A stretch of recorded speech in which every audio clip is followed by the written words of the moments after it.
안녕하세요. 사연에 빠지다의 DJ 민영입니다. 오늘도 두 가지 사연 준비되어 있으니 재미있게 들어주시고요. 구독과 좋아요 버튼도 꼭 눌러주세요. 그럼 오늘의 사연 함께 시작해 볼게요. 안녕하세요. 저는 올해로 딱 70이 된 이제는 아줌마 소리를 듣기도 민망해진 여자입니다.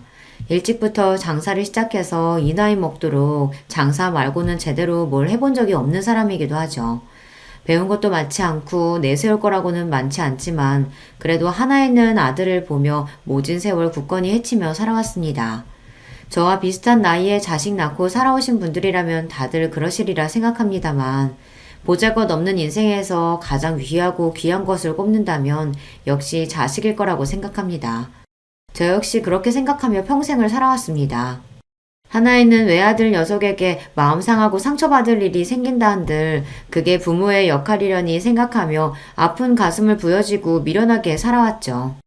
하지만 자식이라고 해서 모든 일이 다 용납되는 건 아니라는 걸, 부모라고 해서 마냥 아무런 대가 없이 내어주기만 해서 될 일이 아니라는 걸 이 나이 먹고서야 겨우 깨닫게 되었습니다. 다 필요 없다. 못난 어미 덕보고 고생 모르고 살아왔으면서 어미 하는 일이 보잘것없다고 이리 어미를 없인 여겨? 나 우습게 아는 놈 나는 없는 셈 치고 살 테니까 어디 너 바라던 대로 창피한 어미 없이 잘들 살아보거라. 어머니 제가 잘못했어요. 딱 한 번만 용서해 주시면 두 번 다시 실망시키는 일 없을 테니까 제발 한 번만 용서해 주세요. 기회는 차고 넘치도록 줬어. 내 평생을 너를 용서하고 또 용서한 결과가 고작 이거냐? 더는 네 놈한테 속을 일 없다. 제가 오죽하면 아들놈한테 이런 소리를 다 했겠습니까? 저로서도 정말이지 쉬운 결정은 아니었어요. 하지만 진작 아들 녀석 버르장머리를 제대로 고쳐놨어야 했어요. 이제 와서 머리 다 굵은 자식 새끼 뜯어 고쳐놓을 수도 없는 노릇이니 마음을 아주 독하게 먹었습니다. 상처 중에 가장 아픈 상처가 믿었던 자식 새끼한테 받은 상처가 아닐까 싶습니다. 저렇게 아들놈 내치고 나서 저라고 어떻게 괜찮을 수 있었겠어요. 한동안 허하고 쓰린 마음을 달랠 길이 없어 적잖이 마음고생을 해야만 했습니다. 여러분들 사연을 들려주는 이 채널의 존재를 알지 못했더라면 아마 저는 더 오랜 시간 혼자 끙끙 가슴앓이를 해야 했을 거예요. 그 생각만 하면 얼굴도 이름도 모르는 여러분들께 참으로 감사한 마음 그뿐입니다. 제 속마음 털어놓을 곳으로 이 채널을 선택한 것 역시 그런 감사한 마음에서 비롯된 것이라고 할 수 있겠죠. 도대체 무슨 일로 하나이는 피부치한테까지 저리 매정하게 돌아선 건지 지금부터 제 사연을 들려드리고자 합니다. 저는 형제 많은 집안의 셋째 딸로 태어났습니다. 세간에서는 얼굴도 안 보고 데려간다는 귀한 셋째 딸이라고들 하지만 실상 저는 그리 귀하게 자란 편은 못 됩니다. 위로는 많은 동생들 건사한다고 항상 날이 서 있던 언니 오빠가 있었고 제 밑으로도 줄줄이 동생이 셋이나 되었으니까요. 중간에 낀 제 신세는 늘 어정쩡하게 짝이 없었습니다. 그렇다고 제 목 야무지게 잘 찾아먹는 야무진 성격도 못 되어서 그 많은 식구들 속에서도 항상 소외감을 느끼며 자랐던 것 같습니다. 공부를 잘했다고 한들 빠듯한 집안 형편에 맞이도 아니고 중간에 낀 저한테까지 기회가 주어졌을 것 같지 않습니다만 어차피 공부에도 별 소질은 없었어요. 그러니 애초에 제게 주어진 선택지는 그리 많지 않았습니다. 고등학교를 졸업하자마자 곧장 시집을 가거나 공장에 취업해서 집안 살림에 보탬이 되거나 둘 중 하나였죠. 그나마 고등학교라도 끝까지 다니게 해준 것만으로도 감지덕지해야 할 판이었어요. 하지만 어린 나이에 덜컥 시집을 가는 것도 무섭더라고요. 그리 크게 형제지간의 정을 느끼지 못하며 자란 형제 자매들에게 저 한 몸 희생해가며 뒷바라지에 인생을 허배하고 싶지도 않았습니다. 그래서 고등학교를 졸업하자마자 친구 따라 타지로 나가 곧장 취업을 했습니다. 일부러 숙식 제공까지 가능한 기숙사형 공장에 들어가서 처음 한 해는 죽어라고 일만 해서 돈을 모았습니다. 고작 고등학교 졸업하고 아무것도 할 줄 모르는 여자애한테 숙식까지 제공하는데 돈을 뭐 얼마나 줬겠습니까? 기숙사 시설도 열악하기 짝이 없었어요. 겨울에는 난방도 제대로 안 되고 여름에는 푹푹 찌고 말 그대로 그냥 맨바닥이나 다름없는 공장 한 구석에 지붕만 덮어놓은 곳이었어요.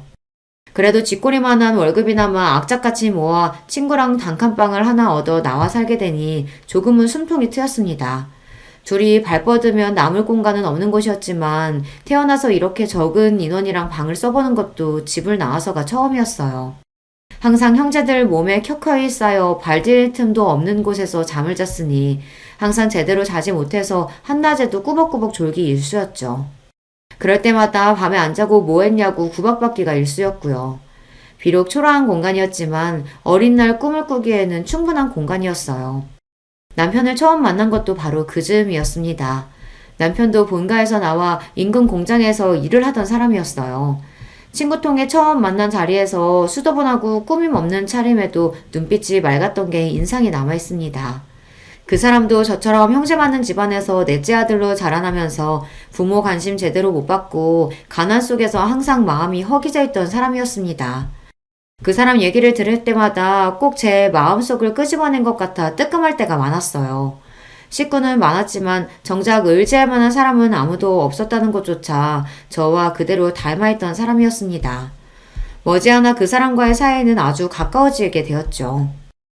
인주 씨나 저나 하늘 아래 마음 둘 것 없는 사람들끼리 지금이라도 서로 의지해서 살다 보면 그래도 잘하면서 부족했던 것들 조금씩은 채워줄 수 있지 않겠어요? 다른 건 몰라도 절대 혼자 남겨졌다는 생각 들지 않도록 노력할 테니까 인주 씨도 제게 그런 사람이 되어주셨으면 좋겠습니다. 투박한 청혼이었지만 그보다 더 진실한 말도 없다고 생각했습니다. 그때 이미 제 뱃속에 저희의 아들인 정우가 들어있었습니다. 없는 형편에 다른 사람 하듯이 결혼식은 언감생심 꿈도 꾸지 못했고 그나마 가진 옷 중 가장 깔끔한 옷을 입고 사진관에 가서 기념사진 한 장 박는 것으로 결혼식을 대신했습니다. 집 나온 이후 거의 을절하다시피 한 각자의 본가에는 구두로 결혼 소식만을 전했습니다. 다른 자식들 건사하느라 여전히 삶이 팍팍한 양가 부모님들이 저희를 따로 찾을 일은 그 후에도 없었습니다. 비록 반지하 단칸방에서 꾸린 신혼집이라고 하기에도 민망한 신혼살림이었습니다만 그럼에도 행복했습니다. 가진 것은 없어도 서로 줄 수 있는 가장 좋은 것을 서로에게 아끼지 않는 저희였어요. 마음이 오가는 것이 일이 따뜻한 일이라는 것도 남편 덕에 알게 되었어요.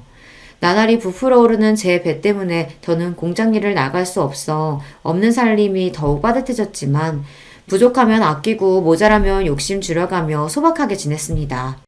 그렇게 저희 두 사람이 서로 의지하며 신혼을 보내던 중 기다리던 아이가 태어났습니다.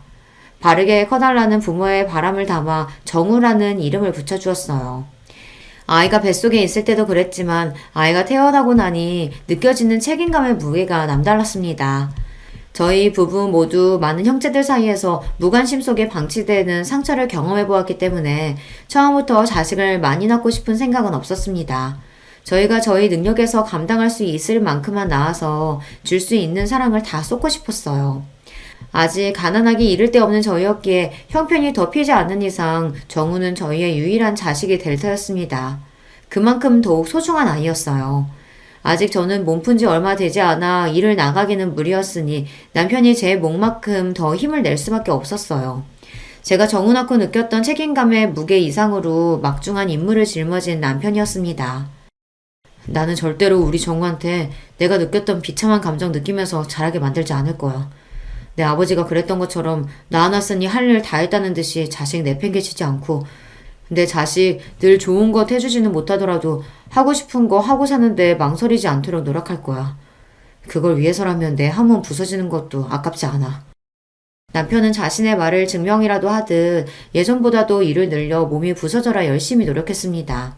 원래도 타고나길 성실한 사람이었으나 아버지가 되었다는 책임감은 남편의 지친 몸을 다시금 일으키는 원동력이 되어주었어요. 저도 아직 채 돌아오지 않은 몸 상태와 아직은 24시간 옆을 지켜야 하는 갓난쟁이 아들을 돌보는 정신없는 와중에도 아름아름 부업거리를 물어다가 푼돈이나마 가게에 보탰습니다. 비록 남편은 아이 키우느라 살림하느라 정신없이 바쁜 와중 부업까지 하는 제 아내를 늘 안타까이 여겼지만 말이에요. 내가 부족해서 아직 몸조리도 제대로 못한 당신 이런 일까지 하게 만드네. 앞으로 고생 안 하게 해주겠다고 해놓고 도리어 더 고생시키는 것만 같아 미안해. 무슨 그런 말을 해요. 나도 하고 싶어서 하는 거야. 밖에서 하루 종일 제대로 앉을 틈도 없이 일하는 당신에 비하면 집에서 편하게 소일거리나 하는 내가 고생은 무슨 고생이야. 나 하나도 고생스러운 거 없으니까 미안하단 소리 하지 말아요. 남편은 안쓰럽게 바라보긴 했지만 그건 꼭 남편 미안해하지 말라고 한 소리만은 아니었어요. 어차피 친정에서 자랄 때도 어느 정도 제 몸 가눌 수 있게 자란 이후부터는 항상 할 일이 끊이질 않았고, 그런 집에서 도망치듯 나와 공장 일을 할 때도 환경은 여전히 열악하기 짝이 없었으니까요.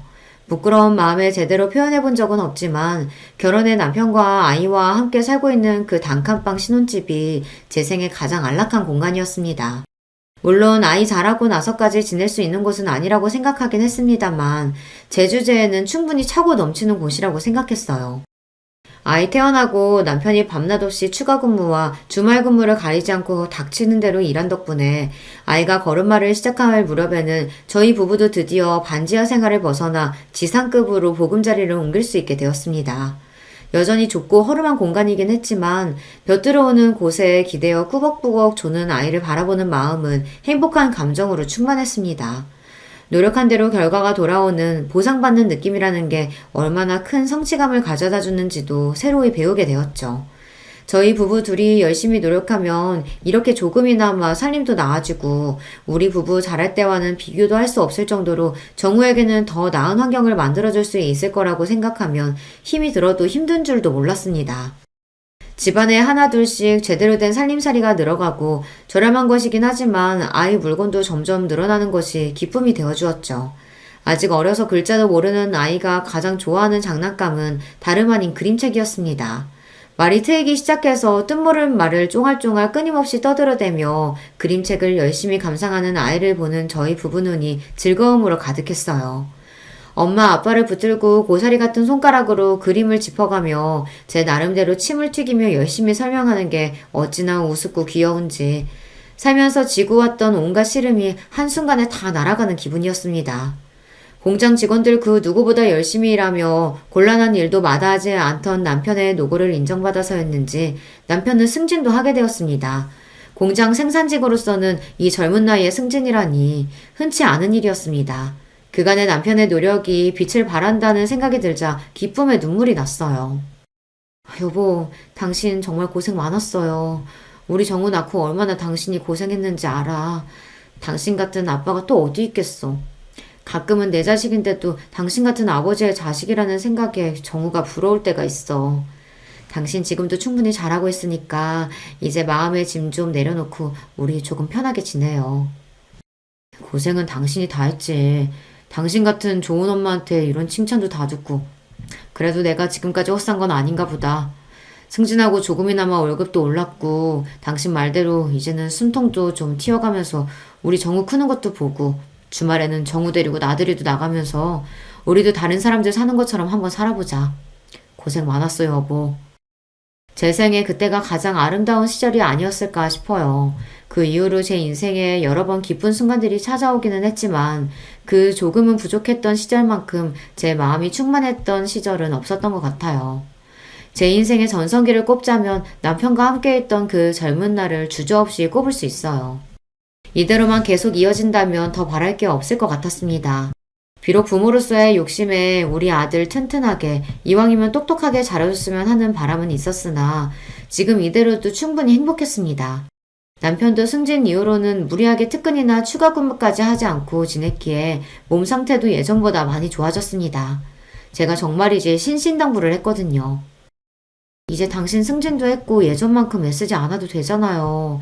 당신 아직 젊다고 그 핑계로 몸 안 아끼면서 일하는 거 내가 모를 줄 알았어요? 건강 잃으면 다 잃는 거야. 아직 우리 정우 이렇게 어린데 앞으로 애 크는 거, 대학 가는 거, 장가 가는 것까지 다 보려면 당신도 이제 관리해야 돼. 그 좋은 시절 다 놓치고 싶은 거 아니면 내 말 들어요.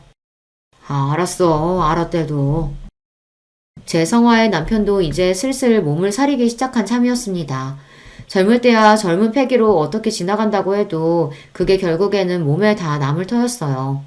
나이 들어 골골대는 것만큼 자식한테 패 끼치는 것도 없다는데 저희 부부 생각이 일치했기에 남편도 가장으로서 당신 몸이 당신 자신만의 것이 아니라는 걸 깨달은 것 같았어요. 스스로를 아낄 줄 모르는 사람이기에 이렇게나마 자신의 몸을 돌볼 줄 아는 사람이 되었다는 사실이 뿌듯했습니다. 그날은 남편 공장에 급작스럽게 추가 주문이 들어와 물량을 맞추느라 전 직원이 야근을 하게 된 날이었습니다. 전화로 야근 소식을 알리는 남편에게 또 당부를 했죠. 당신 내 말 잊지 않았죠? 위험한 쪽으로는 얼씬도 하지 말고 저녁도 거르지 말고 몸이 재산이라는 거 꼭 기억하고. 아이고, 알았습니다. 누구 말씀이라고 감히 거역하겠습니까? 10,000원님 말씀 잘 들어야지. 싱글거리며 웃으며 대꾸하는 남편 목소리가 듣기 좋았어요. 남편이 빨리 돌아왔으면 좋겠다고 생각하며 대충 저녁 끼니를 해결하고는 곤히 잠든 아이 머리를 살살 쓰다듬으며 남편이 귀가하기만을 기다렸습니다.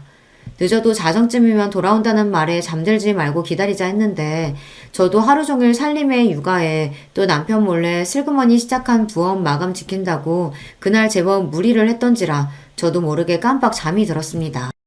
정적을 가르는 전화벨 소리에 화들짝 놀라 반사적으로 수화기를 집어들었습니다. 저도 저지만 아이가 깰까봐 한 행동이었어요. 이렇게 예상보다 잔업이 길어지면 저 먼저 자라고 남편이 꼭 전화를 해줬거든요. 당연히 남편 목소리가 들려올 줄 알았는데 전화를 건 사람은 남편이 아니었습니다. 재수씨, 지금 빨리 병원으로 오세요. 김주임 지금 병원에 실려가고 있어. 전화를 건 사람은 남편의 상사였습니다. 앞뒤 포차 다 떼고 다짜고짜 남편이 병원으로 실려가고 있다는 말에 이미 잠은 싹 달아난 뒤였습니다. 그게 대체 무슨 말이에요? 그 사람이 왜요? 어디를 얼마나 다쳤길래? 그게 공장에 사고가 나는 바람에 지금 이럴 시간 없어요. 일단 빨리 와요. 와서 설명할게. 영문도 모르고 남편이 다쳤다는 말에 저도 모르게 손이 벌벌 떨렸습니다. 그 와중에도 어린아이 혼자 두고 갈 수 없어 아이를 들쳐매고 뛰어나왔어요. 단잠을 자다가 갑자기 방해를 당한 정우가 찡얼거리며 투정을 했지만 아예 달랠 정신도 없었습니다. 간신히 정신을 차리고 늦은 시간에 잘 잡히지도 않는 택시를 겨우 잡아타고 인근 대학병원으로 향하는 내내 너무 긴장해서 손끝이 핏기가 싹 가셔 하얗게 얼어붙는 듯 했어요. 그렇게 영원히 끝나지 않을 것만 같은 초조한 시간이 지나고 병원 응급실에 도착했습니다. 들어가니 안은 아수라장이었습니다. 다친 게 남편 한 사람이 아닌 모양이었어요. 남편과 똑같은 공장 유니폼을 입고 피칠갑을 해서 고통에 몸부리치는 장정들의 비명소리가 마치 제 사지를 찢는 기분이었습니다. 이 응급실 어디에선가 내 남편도 저런 꼴이 되어 있을 거라고 생각하니 온몸에 경련이 이는 기분이었습니다. 뭘 알아서 그런 건 아니겠지만 아수라장 같은 응급실 상황에 아이도 적잖게 놀란 모양인지 빽빽 울어대기 시작했어요. 이윽 후 제 남편을 발견한 순간 저는 그만 그 자리에서 까무러칠 뻔했습니다. 재수씨, 지금 이러고 있을 때가 아니야. 얼른 수술동에서 써야 한대. 당장 수술 안 들어가면 위험하다고.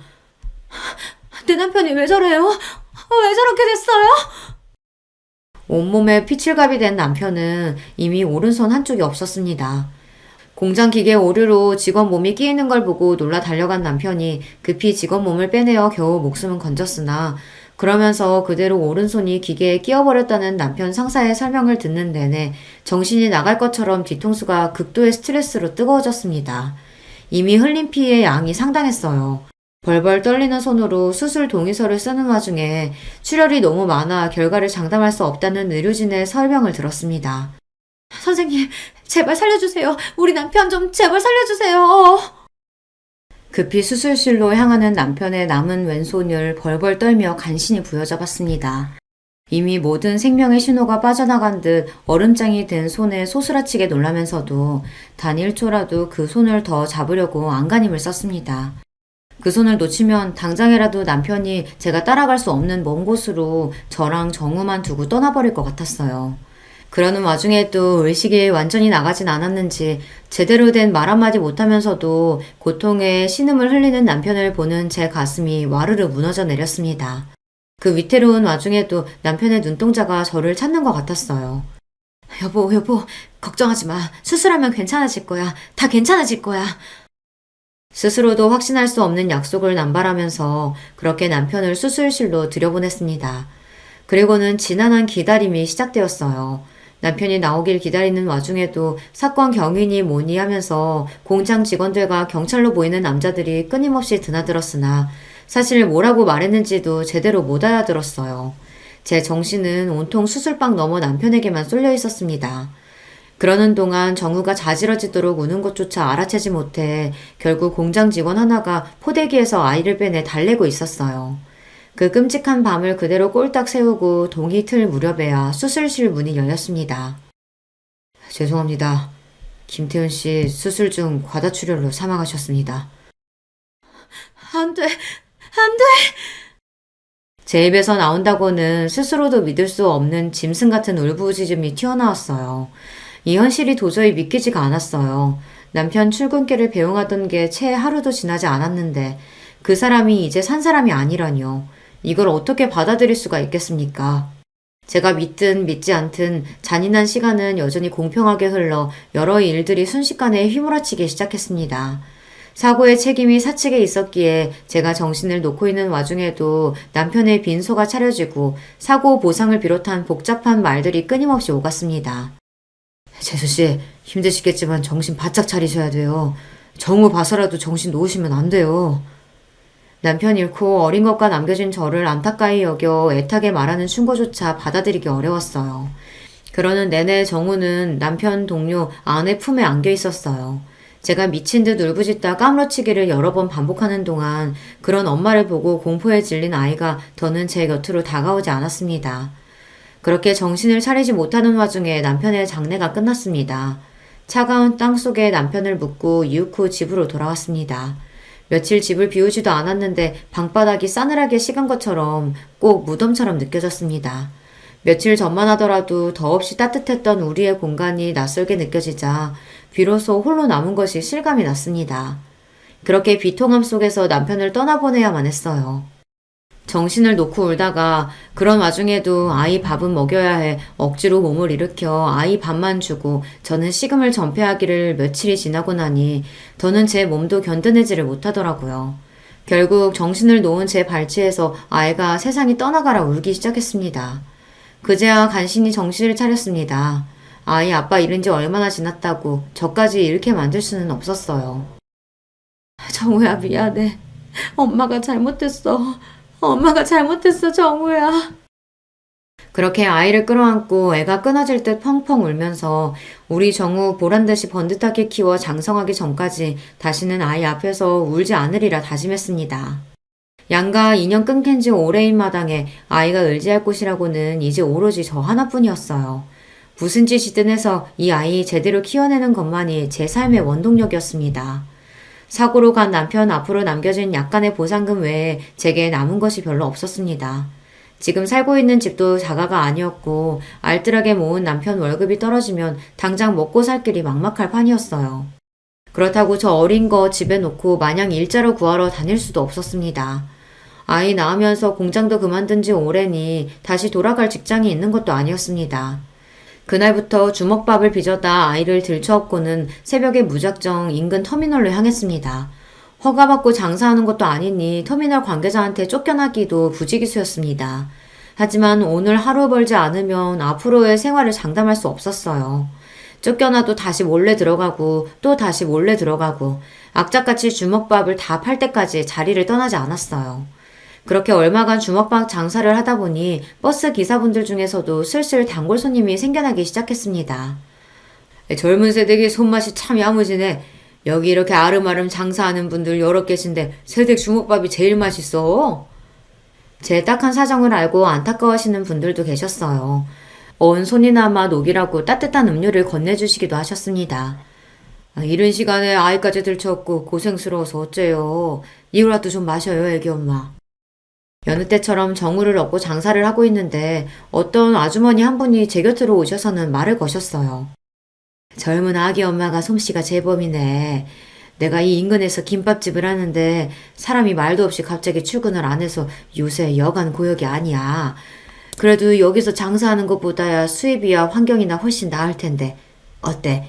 나 따라가 볼래요? 망설일 이유가 없었습니다. 곧장 아주머니를 따라갔더니 터미널 근처에 김밥집이었어요. 말이 김밥집이지 식사하시고 가시는 손님도 제법 있어 안쪽에는 식사 준비하시는 이모님들도 계셨어요. 저를 즉석에서 데려가신 아주머니는 그 김밥집 사장님이셨어요. 주방 아주머니들은 다 찾고 애기 엄마는 여기서 계속 김밥만 말아주면 돼요. 할 수 있죠? 그럼요, 잘할 수 있어요. 그렇게 아이 들쳐업고 정신없이 김밥을 싸기 시작했어요. 터미널 근처라 그런지 이른 시간부터 손님이 끊임없이 들이닥쳤습니다. 홀에서 식사하시는 분들도 간간히 계셨으나 다들 바쁜 시간에 차 안에서 끼니를 해결하는 분들이 많아 김밥이 정말 많이 나갔습니다. 신들린 듯이 김밥을 싸다 사장님 부르시는 소리에 겨우 눈만 들어 사장님을 쳐다보았어요. 어머, 내 정신 좀 봐. 아직도 애기를 들쳐업고 있어. 아니, 이러다 몸살 나, 애기 엄마. 괜찮아요. 저 계속 일할 수 있어요.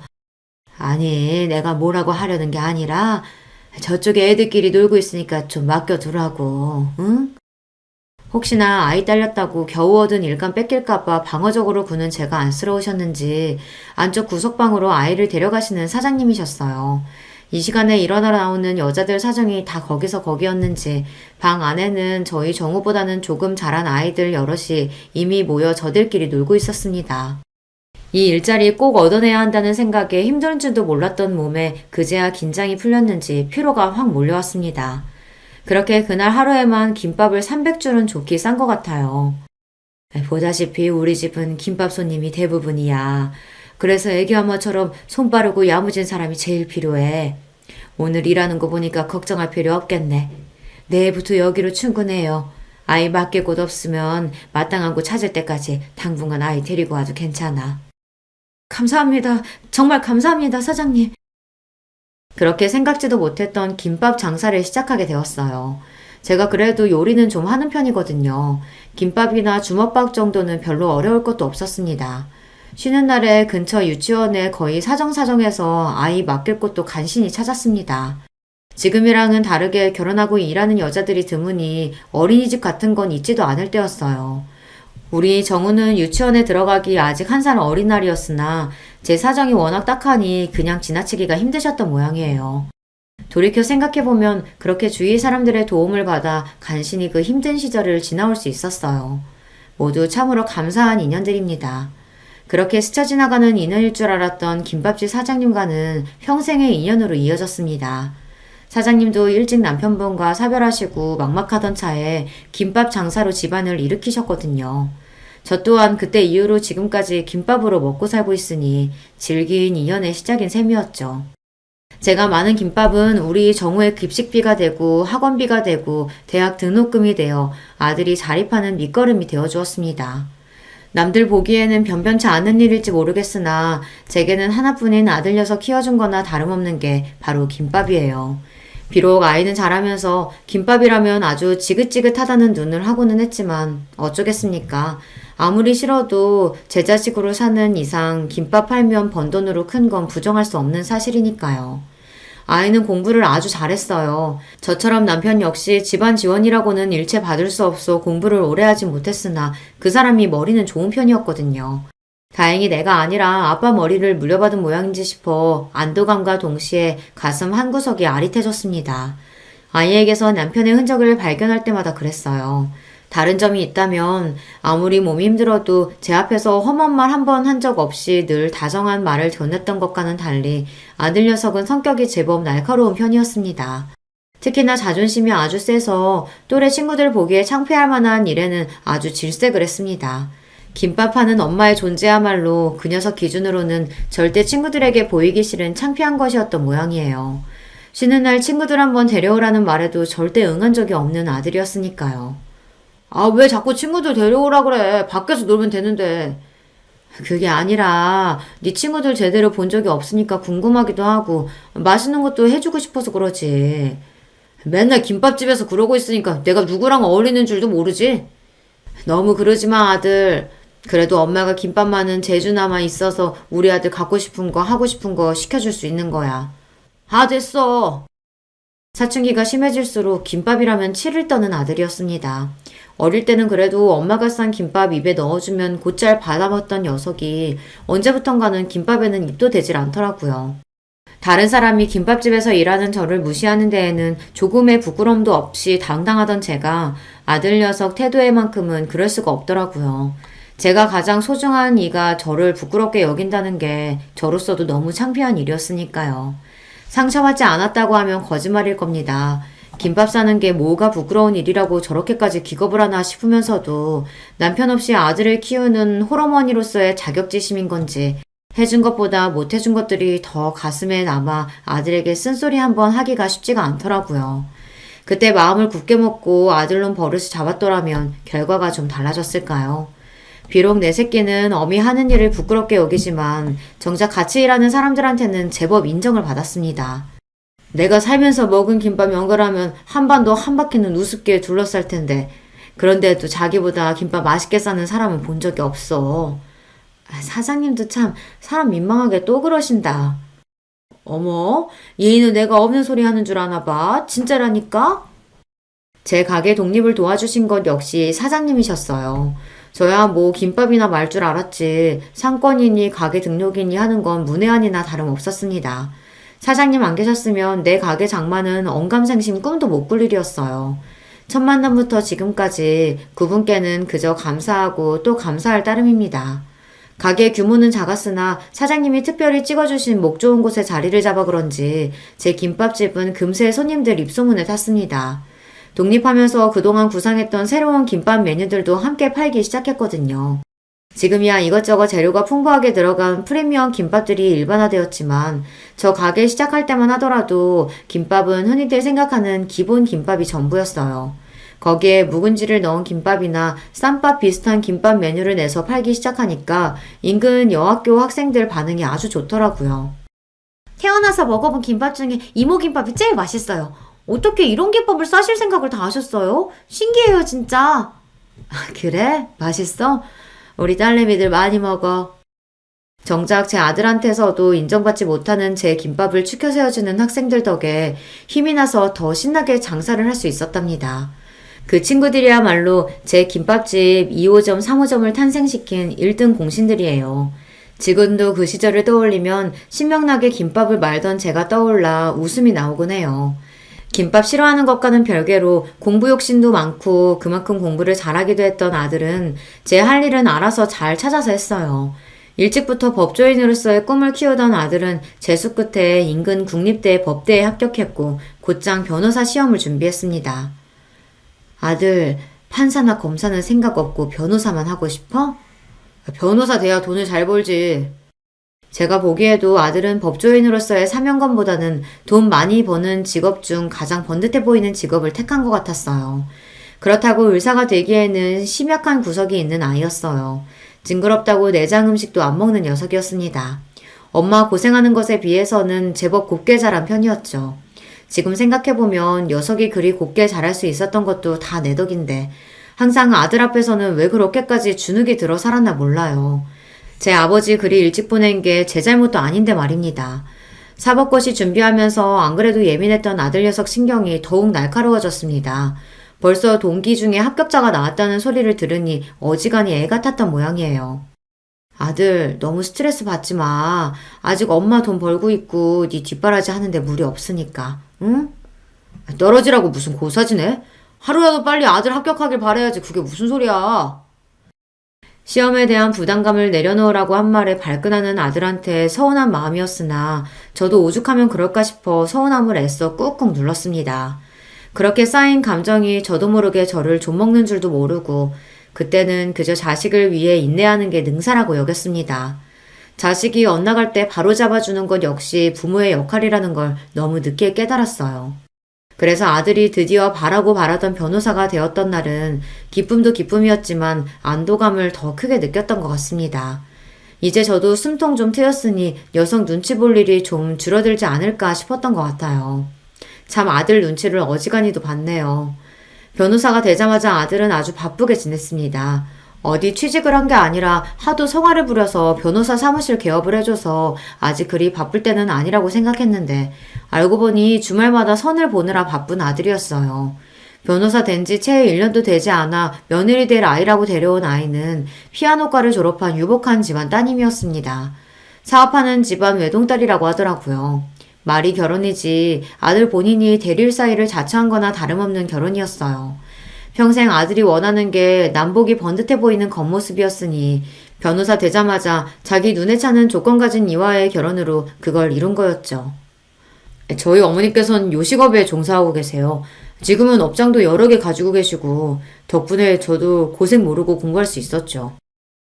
상견례라고 나가서는 사돈딸 분들께 인사한 뒤로 제대로 대화조차 나누지 못했습니다. 그래도 제가 자기 어미인데 아무렴 자기한테 해댈 소리를 하겠습니까? 그럼에도 제 입에서 혹여나 김밥 소리라도 튀어나올까 싶어 한사코 요식업이라는 단어를 강조하는 아들을 보니 그만 씁쓸한 기분이 들었어요.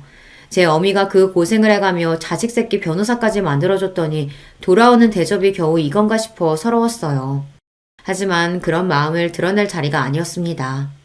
지금껏 아들에게 서운한 일들을 나열하자면 끝도 없었으나 그래도 그만큼 제대로 된 가족에 대한 결핍이 얼마나 컸으면 저 녀석이 자기가 가진 것에 만족할 줄도 모르고 저렇게 그럴싸한 겉모습에 집착하게 되었을까 싶어 애처로운 마음이 들었습니다. 어찌되었든 제 새끼가 아닙니까? 제 새끼 허물 감싸는 걸 유일하게 남은 부모인 저 아니면 또 누가 하나 싶었어요. 그럼에도 녀석이 생각하는 제대로 된 가족에 어미인 저는 결코 들어가지 못했다고 생각하면 여전히 서운한 마음을 달랠 길이 없었지만 말입니다. 며느리 된 아이는 좋게 말하면 새침하고 제가 느낀 바로 있는 그대로 표현하자면 깍쟁이 같은 면이 있는 아이였어요. 결혼하고 시어머니인 저와는 대놓고 거리를 두려워하는 것 또한 그랬습니다. 아무려면 있는 집에서 유일한 딸 자식으로 자라면서 아쉬울 것 없이 살았을 텐데 자기 보기에 별거 아닌 사람처럼 보이는 시어머니 시집살이를 하고 싶었겠습니까? 하지만 애초에 며느리 시집살이 시킬 생각이라고는 눈꼽만큼도 없었던 제 입장에서는 다소 억울한 일이었습니다. 어미 된 입장에서 자식한테 해준 것으로 생색내는 것만큼 없어 보이는 것은 없지만 그래도 그런 대접을 받기에는 제가 아들내외에게 베푼 것들이 적지 않았습니다. 처음에는 사업하는 집안이라길래 그래도 있는 집에 장가가니 아들 살림이 좀 피지 않을까 기대를 한 것도 있었어요. 그래서 신혼집 해달라고 당당하게 요구하는 아들 말에 어이가 없었죠. 너 사무실 얻어준 지도 얼마 안 됐는데 신혼집까지? 너 번 건 다 어쩌고. 그리고 그 댁도 자식한테 아낄 집으로 보이진 않던데. 사무실 개업한 지 얼마나 됐다고 집 얻을 돈까지 마련했겠어. 그러면 그 집에다 신혼집 해달라고 할 셈이었어? 채령이 귀한 댁에서 모셔오는 판에 어부와도 부족한데 그럼 거기다 신혼집까지 해달라고 하라고? 그게 무슨 경우야. 그러는 너는 나한테 무슨 빚을 졌다고 집 해달라는 말을 과자 사달라는 말처럼 하는 건가 잠깐 기가 찼습니다. 제 놈이 저한테 하는 말은 그럼 무슨 경우란 말입니까? 아들 결혼을 준비하면서 마음 다칠 일이 적지 않았던 터라 저도 이제 마냥 예전처럼 억누르기만 하기가 힘들더라고요. 그런 제 마음은 제 마음이고 그렇다고 결혼 얼마 남지도 않았는데 아들 부부를 길바닥에서 자게 할 수도 없고 결국 제가 한 번 더 져주고 말았습니다. 그러면서 며느리에게 감사 인사 한 번을 제대로 들은 적이 없는데 생색낼 생각은 없지만 그렇다고 대놓고 집까지 해준 시어머니 배척하는 건 너무 얌체 같잖아요. 받을 건 다 받아놓고 볼일 다 봤다고 입 싹 닦는 거 아닙니까? 며느리에 대한 인상이 좋을래야 좋을 수가 없었어요. 그리고 그런 며느리 행동을 용인한 게 바로 아들놈이었습니다. 남의 자식 욕할 게 하나 없었다는 뜻이죠. 그러고 보니 아들 장가를 보냈는데도 며느리를 볼 일은 소원하기만 했습니다. 저도 저 달가워하지 않는 사람 굳이 억지로 얼굴 본 마음은 없었어요. 그러다 보니 서로 직접 연락할 일도 없었습니다. 뒤늦게 며느리 생일이 지난 걸 알게 된 것도 그래서였어요. 아이들 결혼시킬 때 생년월일을 받아놓긴 했는데 워낙 연락할 일이 뜸하다 보니 저도 장사하랴 바쁜 와중에 그걸 일일이 기억하지를 못한 거죠. 뒤늦게 며느리 생일이 지났다는 걸 알고 조금 부끄러워졌습니다. 그래도 제가 그보다 살아도 갑절을 더 살았는데 아직 철없는 것들과 똑같이 군 거잖아요. 어른이 되어서 이래가지고는 안 되겠다 싶었어요. 한참을 망설이다가 처음으로 아들 통하지 않고 며느리에게 전화를 걸었습니다. 네, 어머니, 어쩐 일이세요? 한참 만에 전화를 받은 며느리 목소리가 떨떠름했습니다. 반가운 사람 전화가 아니니 그렇겠지만 며느리 목소리를 들으니 괜히 더 위축이 되는 것 같더라고요. 애써 용기를 내서 말했습니다. 채령이 너 얼마 전에 생일이었더구나. 그래도 결혼하고 며느리 첫 생일인데 어른이 돼서 제대로 챙겨주지도 못하고 내가 미안하다. 아니에요, 어머니. 저 생일 잘 보냈어요. 그래도 내가 너 생일상 한 끼는 먹이고 싶었는데 아무래도 집으로 오라고 하면 부담스럽지? 전 그러면 언제 시간 날 때 너 편할 때 가게라도 한번 다녀와. 너 먹고 싶은 거 해줄게. 평생 한 일이라 김밥은 눈 감고도 마니까 김밥도 좀 싸가고. 우리 집 김밥 맛있어. 네, 그럴게요. 그렇게 어색하고 대면대면하게 통화를 마쳤습니다. 전화를 끊고서 저도 모르게 휴 숨을 내쉬었어요. 며느리랑 통화 한번 하는 게 이렇게 긴장되는 일인 줄 몰랐어요. 처음부터 좋은 감정으로 시작하진 않았지만 이렇게 내가 한 걸음 다가가면 그래도 불편하고 꺼려지는 사람으로 남지는 않겠지 애써 스스로를 다독였습니다. 아들로부터 전화가 걸려온 건 며느리와 통화한 지 채 30분도 지나지 않을 때였어요. 평소에 연락도 잘 안 하는 놈이 웬일인가 싶어 전화를 받자마자 놈이 소리부터 버럭 질렀습니다. 엄마, 채령이한테 전화했어? 사람 불편한 거 뻔히 알면서 진짜 왜 그래? 그것도 모자라서 김밥을 싸가라니 많이. 도대체 그런 소리를 왜 하는 거야? 내가 김밥 질색하는 거 뻔히 알면서. 그런 헛소리 할 거면 채령이한테 전화하지 말아요. 이놈이 정말 하다하다 어미한테 못하는 소리가 없었습니다. 자식한테 이런 취급까지 당하고 나니 그제야 정신이 번쩍 들더군요. 분노로 부들부들 떨리는 손으로 휴대전화를 부러뜨리기라도 할 기세로 꽉 쥐고는 저도 소리를 치기 시작했어요. 이 괘씸한 놈의 새끼. 이 은혜도 모르는 금수만도 못한 놈. 니놈이 그게 지금 어미한테 할 소리야? 내 청춘 다 빨아먹어 큰 놈이. 네 어미가 만든 김밥 아니었으면 지금쯤 어디서 어떻게 빌어먹고 살지도 모르는 놈이 감히 어미를 업신여겨? 네 어미 김밥 장사하는 게 그래도 부끄럽더냐? 그렇게 창피하고 싫으면 김밥 팔아 번 돈도 마다하지 그랬냐? 버는 족족 네 놈 돈이라도 된다는 듯 내 등에 빨대 꽂고 살아놓고선 감히 나를 무시해? 내 김밥을 무시해? 내가 만든 김밥만도 못한 놈이 감히? 오냐, 김밥 장수 어미가 그렇게 부끄러우면 김밥으로 해준 것도 도로 싹 토해내라. 나도 내 인생 싸그리 부정하고 날 때부터 귀족이라도 된 년구는 니놈 거만한테도 더는 못 봐주겠다. 그러고는 분노에 차서 씩씩대며 전화를 끊었습니다. 은혜도 모르는 아들놈에 대한 분노와 비로소 그에 대한 서러움과 울분으로 가득 차 있던 속내를 터뜨렸다는 생각에 전에 없이 흥분이 치솟았어요. 그건 분노이자 일견 후련함이기도 했어요. 나 아니면 아무것도 아니었을 놈을 뭐가 그렇게 무섭다고 할 말도 못하고 살았는지요. 그 생각이 들자 더는 놈을 참아줄 이유가 없어졌습니다. 아들놈 퇴근 시간이 채 되기도 전에 아들 내외가 제 집으로 튀어왔습니다. 이 지경까지 와야 아들 내외 얼굴 한번 볼 수 있구나 생각하니 기도 안 차더군요. 엄마, 내 사무실 내놨어요? 어떻게 나한테 한마디 상의도 없이. 네 사무실? 네 사무실이 어딨어? 그게 다 내 돈인데. 눈도 깜짝 않고 야멸차게 말하는 저를 보고 되려 아들 녀석이 당황했습니다. 녀석이 그렇게 당황하는 건 처음 봤어요. 저도 녀석을 어쩔 줄 모르게 만들 수 있었다니 그게 그렇게 손쉬운 방법인 줄 알았다면 진작 좀 해볼 걸 그랬어요. 아직 너희 신혼집 내놨다는 소리는 못 들은 모양이구나. 사무실 얘기만 하는 걸 보니. 내가 내 재산 내 마음대로 하겠다는데 너랑 상의가 왜 필요해? 너는 나한테 뭐 하나 의논하고 결정했니? 그래서 나더러 신혼집 해달라며 일방적으로 통보했어? 강도도 그렇게는 안 할 거다. 어미 무시할 거면 일관되게 무시만 하던가 지갑 취급하며 그동안 잘도 빼먹고 편하게 살았지? 김밥 말아 파는 어미 부끄러워하는 자식 새끼 나도 필요 없다. 꼴 보기 싫으니까 잔말 말고 둘 다 내 집에서 나가. 전에 없이 매몰차게 자기를 내치는 제 모습이 차마 믿기지 않았는지 벌린 입을 다물 줄 모르는 아들이었습니다.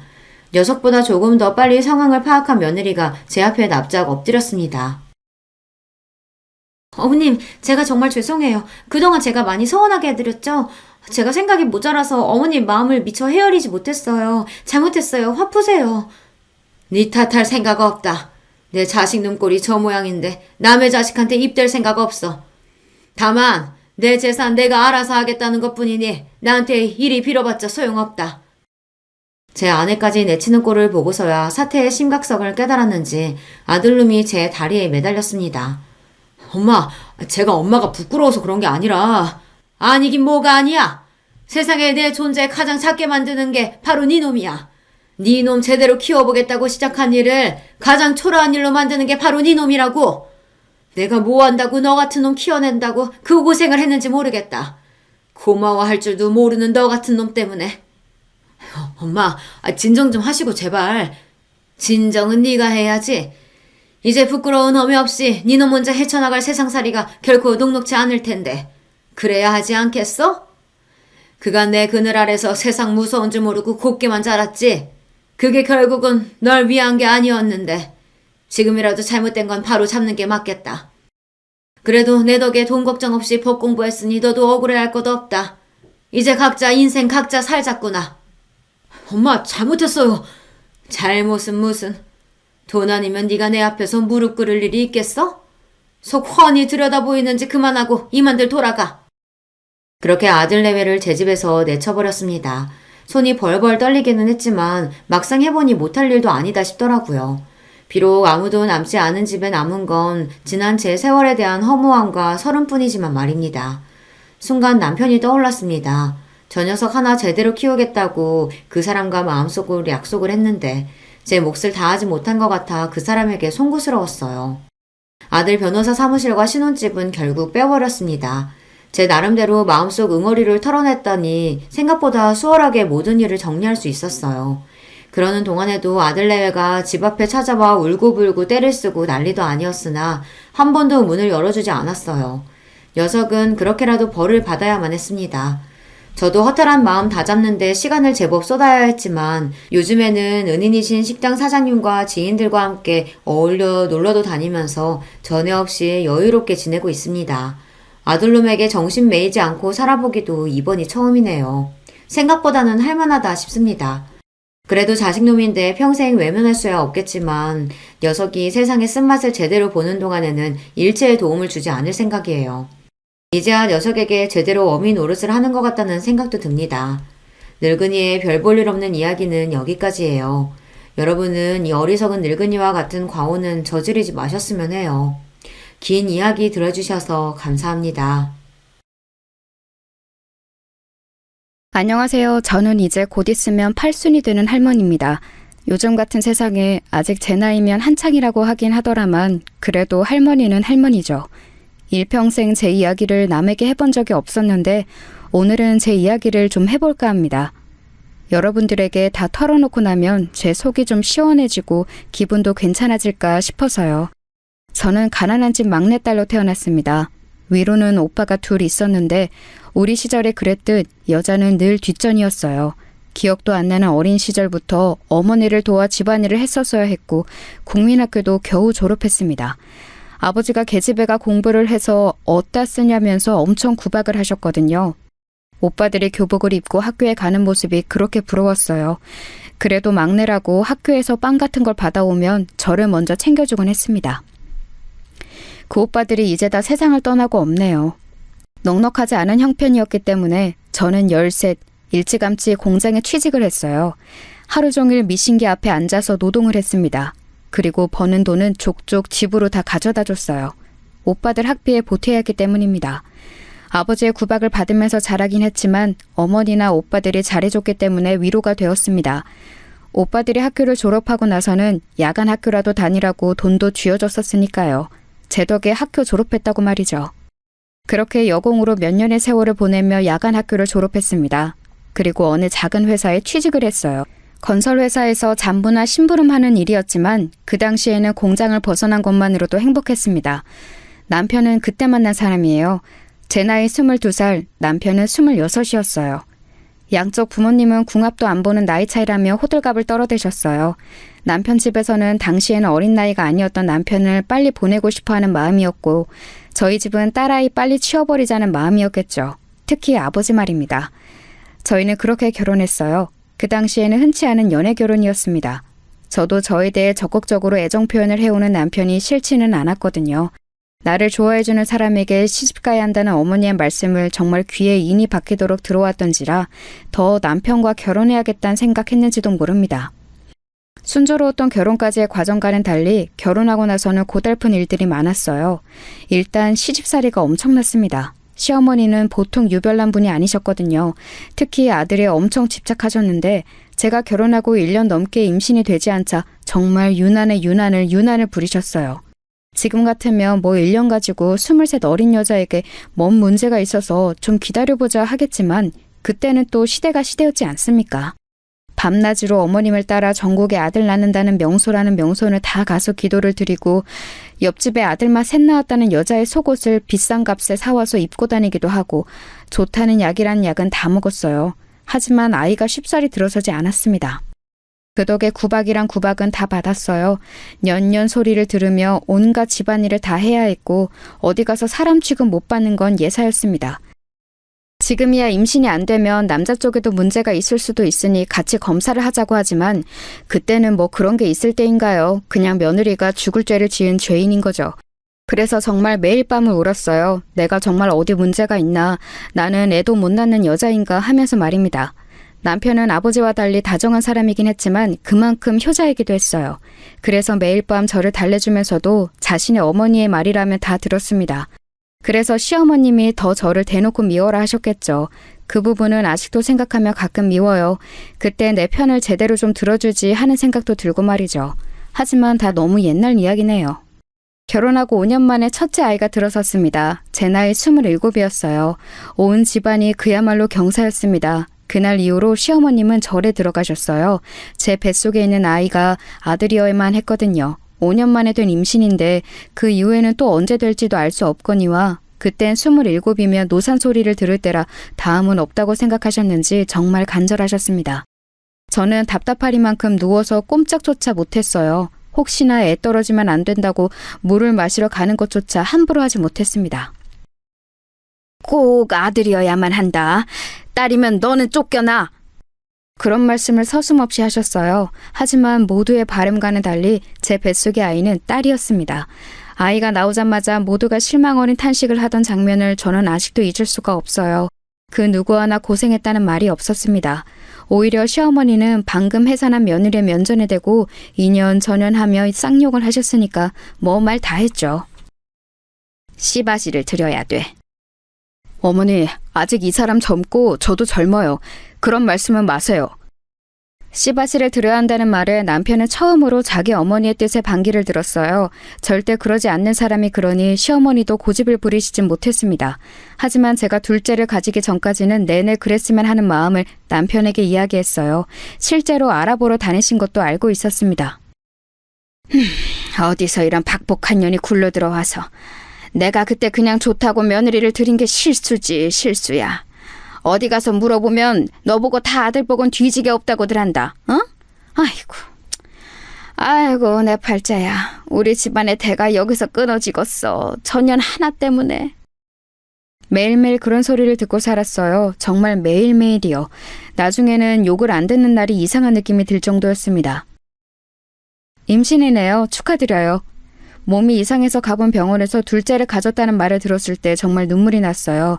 그래서 집으로 돌아가는 내내 대성통곡을 했습니다.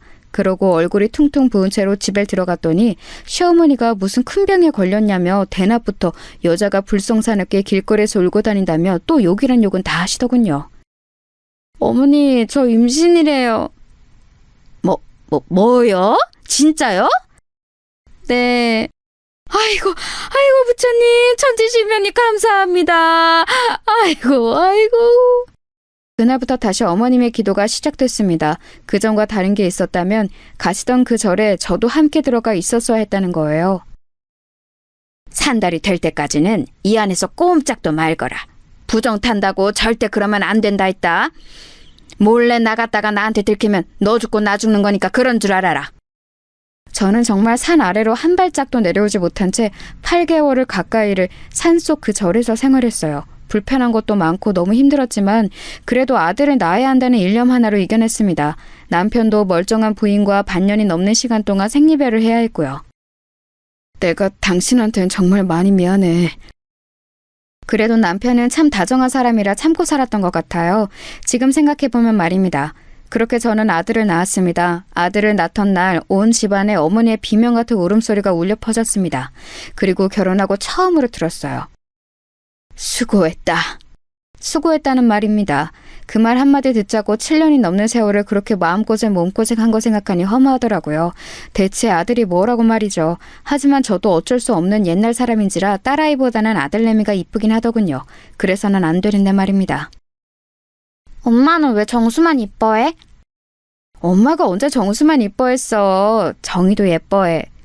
거짓말. 엄마가 맨날 간식도 정수 하나 더 주는 거 내가 모를 줄 알아? 어린 시절 딸아이가 했던 말이 다 늙은 지금도 가슴에 콱 박혀 있어요. 저도 좋은 엄마는 아니었나 봅니다. 그렇게 저는 제 할 몫은 다 했어요. 그렇게 원하고 바라시던 아들도 낳아드렸고 어머님이 돌아가실 때까지 모시고 살았으니 말입니다. 돌아가시기 전에 유언처럼 그러시더군요. 너같이 착하고 잘하는 며느리는 또 없더라. 미안했다. 물론 그 한마디로 모든 것들이 씻기듯 없어진 건 아니었지만 그래도 지난날 제 세월이 아주 헛된 건 아니구나 싶어 눈물이 났습니다. 어머님이 돌아가시고 사람들은 며느리가 시어머니를 참 많이 좋아했나 보다 했지만 제 눈물은 사실 그 안에 대한 눈물이었어요. 당신 정말 고생 많았어. 일평생 효자였던 남편만이 그래도 제 마음을 어느 정도는 알아주더군요. 그거마저 없었으면 진작 짐을 몇 번이고 쌌겠죠. 아들내미는 정이 많은 타입은 아니긴 했어요. 하나 있는 아들 잘 키워야 한다며 어머니가 싸고 돌면서 하고 싶다는 거 다 시켜주고 다 사주고 그렇게 키우는 바람에 버릇이 좀 없기도 했고 말이죠.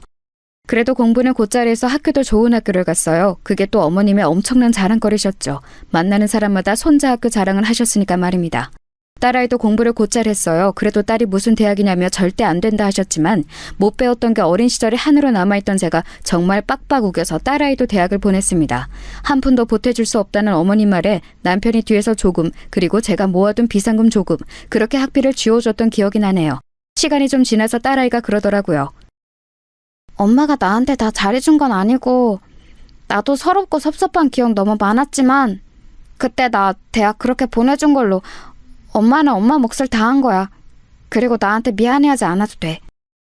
그런 말을 듣자고 대학을 보낸 건 아니었지만 그래도 마음에 늘 얹혀있던 것 하나가 덜어지는 기분이 들기는 하더군요. 딸아이는 아직도 종종 그때 엄마가 빡빡 우겨서 비상금까지 털어서 자기 학비에 보태준 걸 고맙다고 말합니다. 그게 벌써 몇십 년 전 이야기인데 말이죠. 아들과 딸내미 둘 다 좋은 대학을 나와서 좋은 회사에 취직을 했어요. 어머니가 그렇게 싸고 돌던 아들내미보다 딸내미가 더 잘 됐지만 말입니다. 집안에서 기집애가 제일 잘나면 머스마가 기가 죽어서 안 되는디. 끝까지 그런 말씀을 하셨지만 말이에요. 아들은 대기업에 입사해서 선을 받습니다. 그것도 사실 어머님이 다 주선하신 거였어요. 참하다는 손주 며느리감을 속에 소개를 받아 이루어낸 혼사였죠. 저도 딱히 불만은 없어요. 사람 좋아 보이던데요? 하기 싫으면 하지 않아도 된다는 말을 아들이 그렇게 말하더군요. 그래서 그냥 그러라 했습니다. 손주를 그렇게 결혼시켜놓고 정작 어머님은 그렇게 보고 죽고 싶어 하시던 증손주는 못 보고 돌아가셨지만 말이에요. 며느리는 말이 없는 무뚝뚝한 편의 며느리였어요. 표현을 잘하진 않지만 그래도 챙겨야 할 집안 대소사 같은 것 빠지지 않는 편이었습니다. 물론 좀 이상하다 생각했던 적은 있어요. 시어머니가 있을 때와 저랑 둘만 있을 때 태도가 좀 다르긴 했거든요. 그래도 워낙 어르신이니 그런가 보다 했습니다. 하지만 어머님이 돌아가시고 나니 그랬던 이유를 알겠더군요. 어머님이 저희 아들 주려고 모아놓은 재산이 좀 있었습니다. 그 이야기를 어디서 들었는지 들었던 모양이에요. 할머님 통장 어머님이 가지고 계세요? 남편 준다고 하셨었는데. 어머님의 장례를 치르자마자 하는 소리에 솔직히 기겁하긴 했지만 그래도 돈 앞에선 다들 그러기도 하고 알뜰살뜰 모아서 뭐 지들한테 쓰겠지 싶어서 군말 없이 어머님의 통장을 건넸던 기억이 납니다. 뭐 사실 어머님이 돌아가시기 직전에 그건 저희 아들 몫이라고 몇 번이나 말씀하신 것도 있고요. 딸내미는 섭섭해하지도 않았어요. 지 할머니가 어떤 사람인지 워낙 어린 시절부터 보고 자란 탓이었겠죠. 엄마 보험 수혜자 너로 해둘 거야. 너는 그거 가져. 무슨 그런 소리를 해! 그런 소리 하지도 마! 딸내미는 엄마는 벌써 무슨 그런 죽는 소리를 하는 거냐며 엄청 화를 내더라고요. 아무튼 며느리에 대한 인상이 좋은 건 아니었습니다. 애가 정이 많아 보이지도 않았고요. 하지만 딱히 흠잡을 만한 일을 한 것도 없었고 저는 시어머니에게 너무 박대를 당하며 살아왔기 때문에 하나밖에 없는 며느리에게 싫은 소리 하고 싶지 않았어요. 그래서 되도록 말을 얹지 않고 자기가 하고 싶은 대로 뒀습니다. 그래서 교류가 없는 편이었어요. 명절이나 생일에나 한 번씩 볼 정도로요. 그마저도 얼마 가지 않아 다는 오지 않고 1년에 한 번 정도로 줄어들긴 했지만 말입니다. 애들한테 그다지 바라는 것도 없었고 지들 밥벌이 다 잘하고 결혼해서 부모 속 안 썩이는 것만으로도 효도라고 생각하고 있었기 때문에 불만은 없었습니다. 그리고 시어머니가 돌아가신 이후에는 남편이랑 여기저기 같이 여행도 다니고 하면서 둘이서 잘 지냈거든요. 어머니가 아들 몫이라고 몰래 숨겨두었던 땅이 좀 있었는데 그게 많이 올랐어요. 그 주변에 싹 다 재개발에 들어갔거든요. 그래서 그 땅을 팔아 건물을 한 채 사서 남편과 그 건물에 세를 받아 생활했습니다. 둘이서 여행 가고 싶은 곳 마음대로 다니고 맛있는 거 먹고 그러기에는 차고 넘치는 돈이었어요.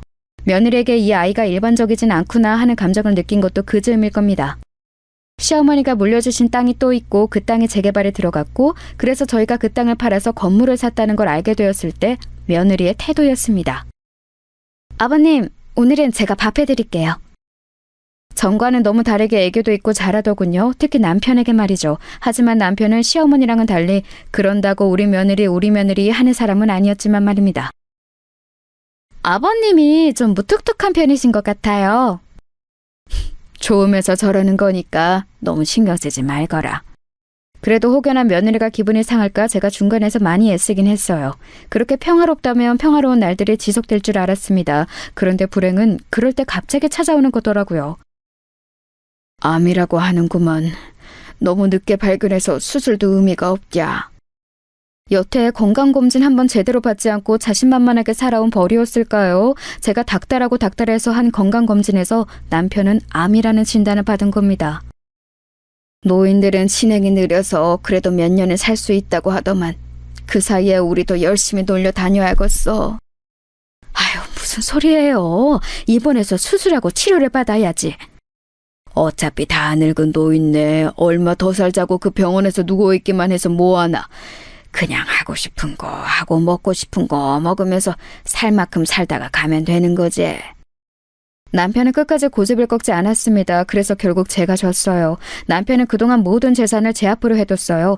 그 사실을 알게 된 며느리가 미리 상속을 하면 좋지 않을까요? 하고 넌지시 물었지만 남편은 완강했습니다. 내가 젊어서 네 시어머니한테 못한 게 너무 많다. 내 거 다 주고 나중에 자기 죽을 때 이거 다 마음대로 알아서 하라고 할 거요. 자식들한테 한 푼도 안 준다고 해도 그것은 네 시험의 뜻이고 다 준다고 해도 네 시험의 뜻이고 나는 그렇게 결정했으니까 그 이야기는 다시 하지 말거라. 남편이 노골적으로 불편한 기색을 비췄기 때문에 며느리도 한 발 물러설 수밖에 없었어요. 남편의 뜻에 따라 그냥 하고 싶다는 거, 먹고 싶다는 거 다 하고 다 먹으면서 그렇게 보냈습니다. 자기가 걸을 수 없게 될 때까지 말이죠. 그리고 더 이상 그럴 수 없게 될 만큼 병이 약화되었을 때 병원에 누워서 그러더군요. 당신 병간호 하게 하고 싶지 않아서 항상 당신보다 하루 더 늦게 죽게 해달라고 그렇게 빌었었는데 결국은 당신 또 고생시키다 가는구먼. 나는 평생 당신한테 좋은 남편은 될 수가 없나벼. 어머니 때문에 미웠던 적은 많았어도 당신이랑 결혼한 걸 후회한 적은 없었으니까 안 미안해도 돼요. 그 말에 남편이 울더라고요. 그 말을 한 지 얼마 되지 않아 남편은 세상을 떴습니다. 남편이 세상을 떠난 날 정말 많이 울었어요. 아직도 다 늙어서 이렇게 눈물이 나는구나 싶을 만큼 많이 울었습니다. 하나밖에 없는 남편이자 또 친구가 떠난 느낌이었어요. 늘 옆에 공기처럼 있던 사람이 없어지니까 정말 한 번의 체감이 확 되더라고요. 남편이 없는 빈자리가 말입니다. 그래서 한동안은 우울증 같은 게 왔었어요. 엄마, 좀 먹어. 아빠도 엄마 이러는 거 원하지 않으실 거야.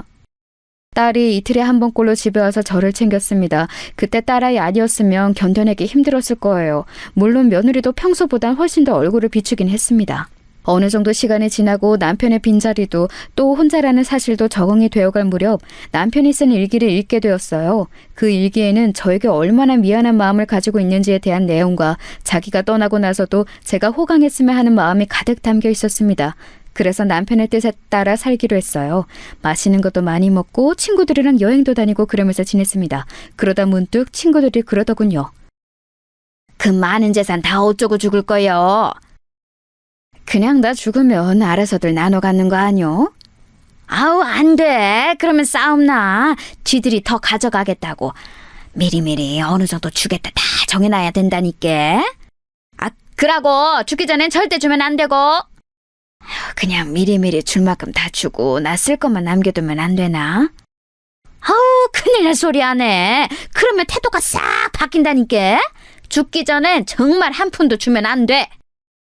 처음에는 뭘 그렇게 유난을 떨어야 하나 싶었지만 며느리의 여태 동안의 그 태도들이 마음에 걸려 있었던지라 그 말이 더 마음에 와닿았습니다. 친구들의 조언대로 변호사를 만나 딱 3등분으로 나눠줄 생각이었어요. 딸내, 아들내, 그리고 나머지는 기부로 하는 걸로 말입니다. 예전부터 좋은 일을 늘 하고 싶었는데 기회가 없었거든요. 뉴스 같은 곳에서 전 재산을 기부했다는 사람들을 보면서 대단하다고 생각했던 적도 많았습니다. 물론 저는 전 재산을 기부하는 건 아니라 아이들에게도 줄 생각이긴 했지만 말입니다. 어머님, 변호사 만나셨어요? 그런데 며느리가 제가 말하지도 않았는데 제가 변호사를 만난 걸 어디서 듣고 와서 묻더라고요. 그걸 어떻게 알았니? 저희 동네에 있는 사무실에 가셨죠? 저희 동네에 제가 아는 사람이 많아서 만났다. 재산 문제로 만나신 거예요?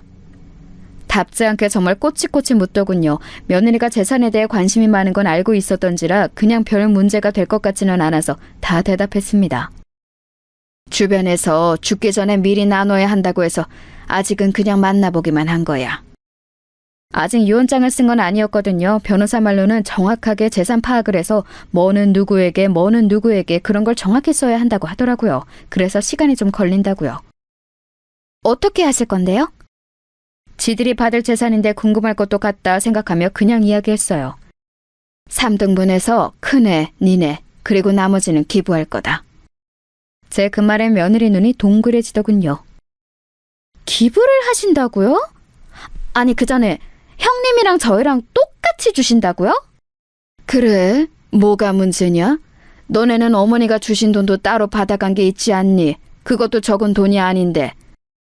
아니, 아무리 그래도 아들이잖아요. 요즘 세상에 그런 게 어딨어. 그리고 기부는 무슨 말씀이세요? 예전부터 뉴스 같은 거 보면서 전 재산 기부했다는 할매, 할배들 멋지다고 생각했다. 그래서 나도 전 재산은 아니지만 기부하기로 한 거요. 아니, 그 큰 돈이니까 더 해야지. 그리고 너네가 가져가는 돈도 큰 돈인데 뭐가 그렇게 아깝니? 아니, 아까운 게 아니라 굳이 그래야 하나 싶은 거죠. 자식들 몫까지 나눠서. 여기에 너희 몫이 정해진 게 어딨어. 그냥 운이 좋아서 땅이 오른 덕에 생긴 돈인데. 며느리가 꽁한 얼굴로 입을 꾹 다물더군요. 상당히 불만이 많은 얼굴이었지만 더 말을 꺼냈다간 이마저도 제가 안 준다고 할까봐 참는 게 느껴졌습니다. 그날 이후로 며느리는 거의 매일을 저희 집에 찾아왔어요. 그리고는 집안일을 하고 제 옆에 딱 붙어서 하루 종일 저를 설득했습니다. 어머님, 다시 한번 생각해보세요. 저희가 다 달라는 거 아니라니까요? 애비도 그렇게 많이 기부하냐고 어머니께 다시 말해보라고 했고. 나는 이미 마음 다 정했다니까 그런다. 유언장 그렇게 쓸 마음은 안 바뀌니까 너도 그만 포기해. 그리고 이렇게 매일 오는 것도 하지 말거라. 그렇게 해도 제 마음이 바뀔 것 같지 않으니 한동안은 그만하는 것 같더라고요. 제가 생전 며느리 흉을 다른 사람에게 본 적이 없는데 요즘 며느리는 너무 노골적으로 돈돈거리는 것 같아서 딸아이에게도 말한 적이 있었습니다. 엄마, 절대 유산상속 미리 해주지 마. 싸가지가 없어. 평소에는 자주 오지도 않으면서. 그래도 애 앞에서는 그런 소리 하지 마라. 안 해요. 나도 괜히 분란 만드는 거 싫어. 그냥 엄마랑 이렇게 뒤에서 욕하고 마는 거지. 딸내미도 지아빠 닮아서 여기저기 입대는 스타일이 아니라 그런지 그냥 그러고 말긴 했지만 말입니다. 그러던 어느 날이었어요. 꿈에 남편이 나왔습니다. 그렇게 가고 나서 한 번도 꿈에 나온 적이 없었는데 저 멀리서부터 저한테 이리 오라고 손짓을 하더군요. 그래서 남편 가까이 다가가 푸념을 했습니다. 아이고, 생전 안 찾아오더니 이제야 왔소. 잘 지냈는가? 나야 못 지낼 게 어딨어요. 일찍 간 당신 억울하게 잘 먹고 잘 살고 있어요. 그랬더니 남편이 웃더군요. 그거 참 다행이라면서 말이에요. 나 데리고 가려고 왔어요? 당신은 올라면 한참 멀었으니까 그런 말 하지도 마소. 그럼 이제사 내 안부가 궁금했어요? 거기가 지낼만 한가 보제? 지낼만 하던 아니던 지금 올 생각은 하지도 말고 할 말이 있어서 왔소. 무슨 말이요?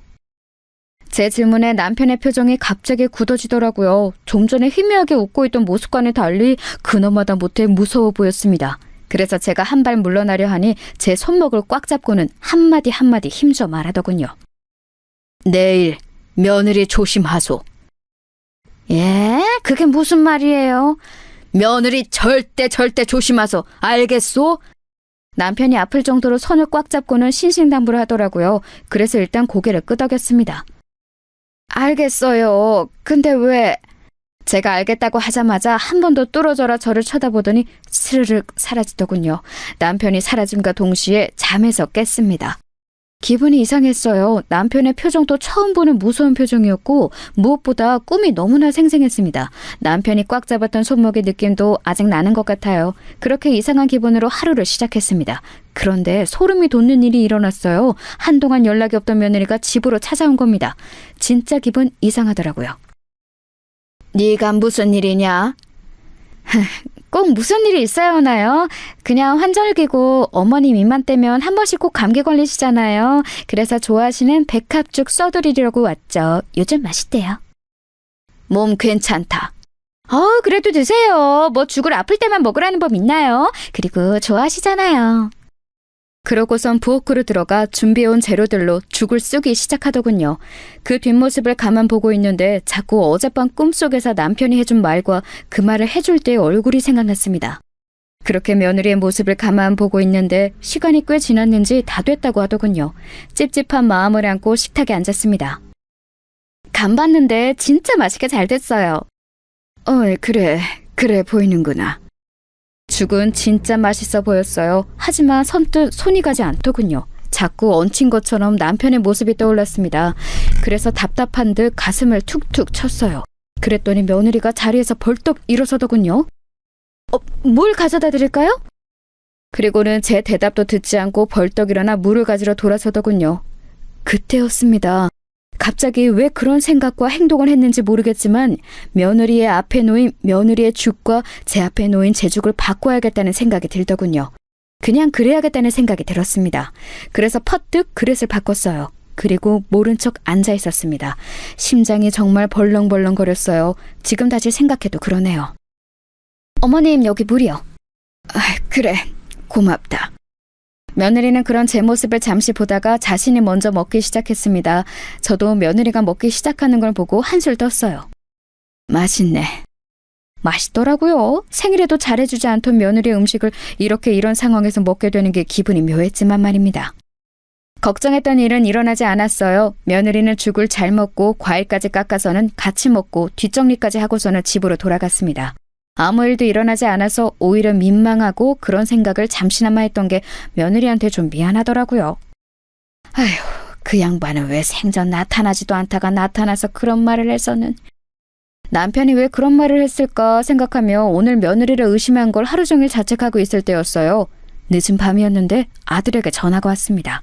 생전 전화를 잘하지 않는 아이라 무슨 일인가 싶어서 전화를 얼른 받았어요. 네가 이 시간에 어쩐 일이냐? 무슨 일 있어?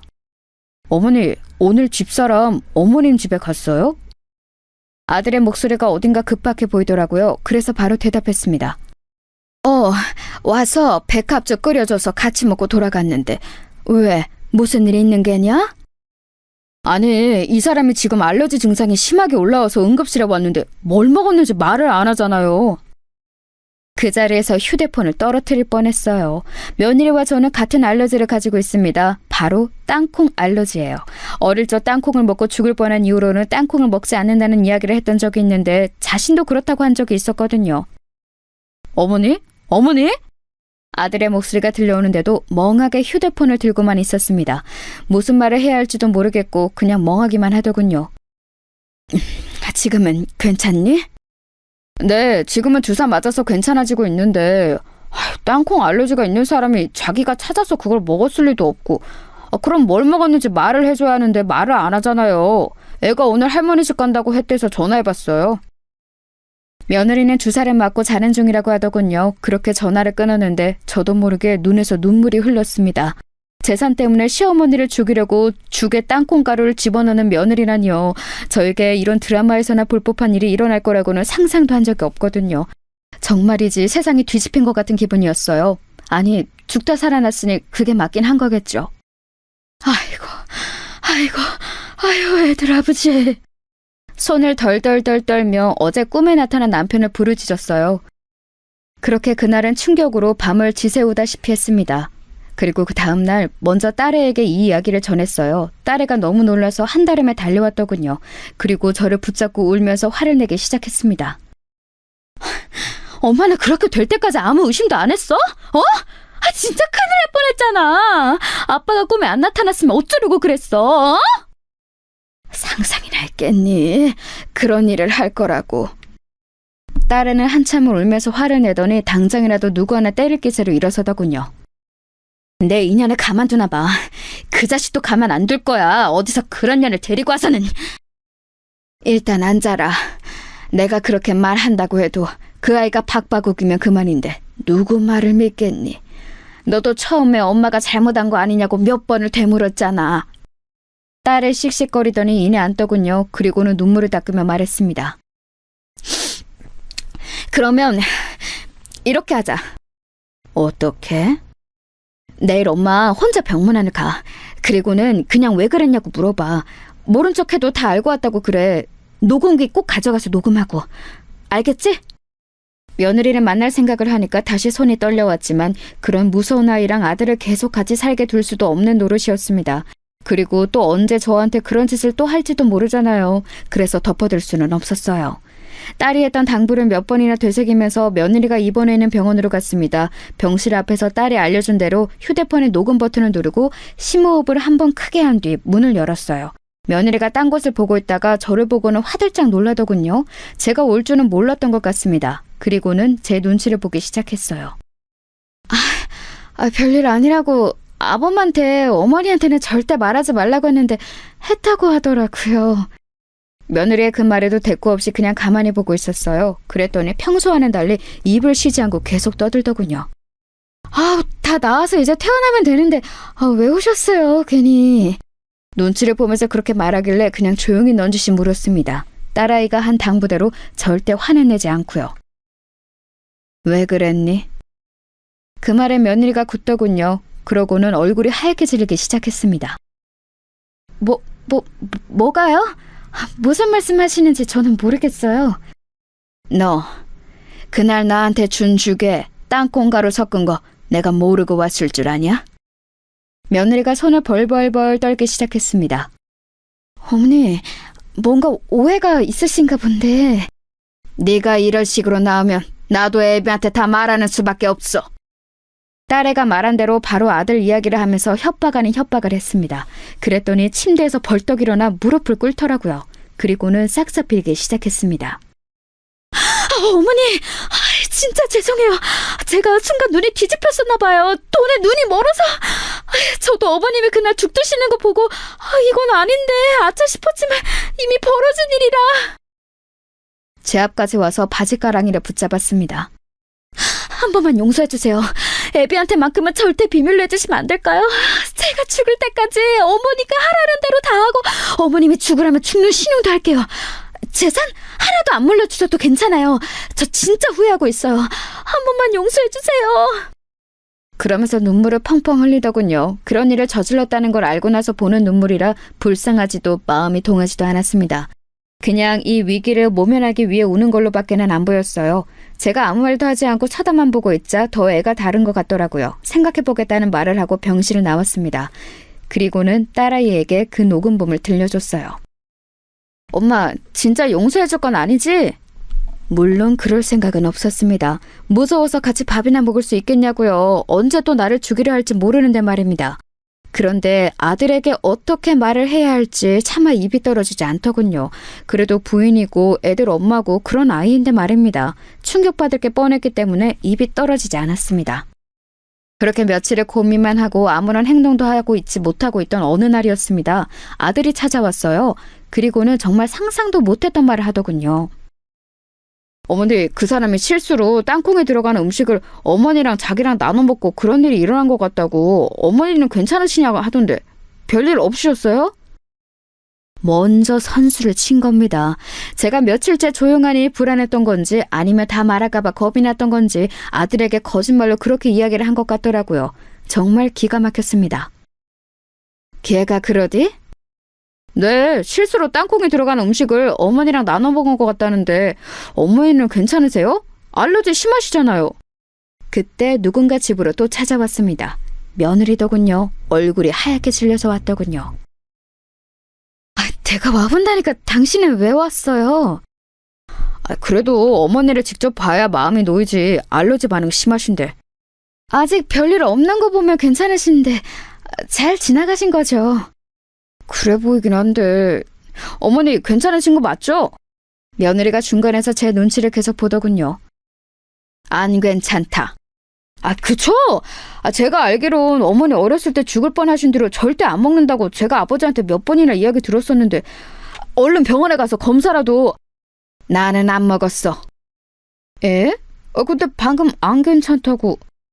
도어락에 눌리는 소리가 나더니 이번에는 딸아이가 들어오더군요. 그 일이 있은 뒤 마음이 너무 불안하다고 딸아이가 요즘 집에 자주 찾아오곤 했습니다. 오늘 사단이 나겠구나 직감적으로 알 수 있었어요. 아니나 다를까 딸아이는 며느리를 보자마자 인상이 험악해지더군요. 네가 여기 어디라고 와? 구구로 엎어져서 조용히 있어도 머리채를 잡으러 가고 싶은 마당에! 평생 자기 누나가 그 정도로 화를 내는 걸 본 적이 없었던 아들이 놀란 얼굴로 딸아이를 바라봤습니다. 누나 왜 그래? 왜 그러긴? 뭐가 왜 그래? 네 와이프가 엄마 죽이려고 했는데? 아니, 실수로 땅콩이 들어간 음식을 같이 먹은 건 맞지만 일부러 그런 것도 아니고 실수인데 뭘 또 죽이려고 했다까지가. 뭐? 실수? 너 지금 실수를 했니? 딸아이가 씩씩거리면서 며느리를 노려보니 며느리가 입술을 꽉 깨물더군요. 그러고는 다짜고짜 무릎을 꿇었습니다. 제가 정말 죽을 죄를 지었어요. 다시는 이런 일 없게 하겠습니다. 정말 실수했어요. 실수라고 밀고 나가기로 했나 보더군요. 제가 녹음까지 해놨을 거라고는 꿈에도 생각하지 못하는 것 같았습니다. 실수? 실수를 했니 너 지금? 네. 어떻게 생각하시는지 알겠는데 저는 진짜 실수한 게 맞아요. 제가 죽을 뻔한 게 그 증거이지 않아요? 딸아이가 기가 차서 가슴을 퍽퍽 치더군요. 네가 엄마 재산 노리고 일부러 백합죽에 땅콩가루를 넣어놓고 지금 실수라고? 백합죽에 땅콩가루를 넣은 게 실수라는 거니? 그런 레시피가 어딨어? 백합죽에 땅콩가루를 넣은 적 없어요. 그 뒤에 먹었던 디저트가 그랬던 거지. 나는 디저트를 먹은 적이 없는데? 제 말에 며느리가 잠시 움찔하더군요. 어머니가 깜빡하신 거예요. 제가 빵 사와서 같이 드셨잖아요. 아니, 나는 아무리 생각해도 그날 너랑 먹은 거 백합죽이나 사과밖에 없다. 가만 듣고 있던 아들이 말을 보태기 시작했습니다. 백합죽에 이 사람이 땅콩가루를 왜 넣어? 누나도 너무 억측하지 마. 사람을 어떻게 그런 식으로 보고 말해. 네가 사람 보는 눈이 없으니까 저런 애는 마누랍시고 데리고 사는 거야. 지금 말 다 했어? 생사람 이렇게 말도 안 되는 소리 하면서 잡는 누나는 인성이 뭐 좋은 사람이야? 생사람? 생사람? 엄마가 그날 아빠가 꿈에 나타나서 며느리 조심하라고 안 했으면 그 말이 떠올라서 제 죽그릇이나 엄마 죽그릇 안 바꿨으면 그날 그거 먹고 쓰러진 사람은 엄마가 됐을 거야. 엄마는 집에 혼자 있으니까 아무도 발견해주는 사람 없이 그냥 돌아가셨겠지. 근데 뭐? 억측? 생사람? 그거 다 그냥 추측이잖아. 그리고 이 사람도 크게 아팠으니까 기억이 뭔가 잘못됐을 수도 있는 거고. 정말 너무들 하시네요. 며느리가 울기 시작하더군요. 그 모습을 보니 더 이상은 참아줄 수가 없었습니다. 그래서 방으로 들어가 휴대폰을 들고 나왔어요. 그리고는 그날 했던 대화의 녹음을 틀었습니다. 그 안에는 며느리가 제게 싹싹 빌면서 아들에게만은 비밀로 해달라는 음성이 다 녹음되어 있었어요. 그걸 듣는 며느리 얼굴이 하얗게 질려갔고 아들 또한 마찬가지였습니다. 당신 이거 뭐야? 진짜야? 여보, 그게 아니고... 며느리가 아들의 팔을 붙잡았지만 아들은 그런 며느리를 소름 끼친다는 듯 밀어버렸어요. 며느리가 바닥에 엎어져서는 울기 시작했습니다. 어머니 죄송합니다. 누나 미안해. 일단 나도 생각할 시간이 좀 필요해서. 그리고는 정말 충격받았는지 비틀거리며 집 밖을 나서더군요. 그 뒤를 며느리가 따랐습니다. 한바탕 난리가 나고 난 뒤 딸아이는 차라리 잘 됐다며 시원하다 했지만 아들의 그 충격받은 얼굴이 머릿속을 떠나지 않더군요. 정말 많이 놀란 것 같았거든요. 그 다음 날도 며느리는 집 앞을 찾아와서 울며 불며 빌었습니다. 한 번만 용서해달라고 말이죠. 딸아이가 그 모습을 보고 아들에게 전화를 한 뒤 며느리는 한동안 나타나지 않았어요. 그리고 얼마 뒤 아들을 통해 소식을 들을 수 있었습니다. 이혼하기로 했어요.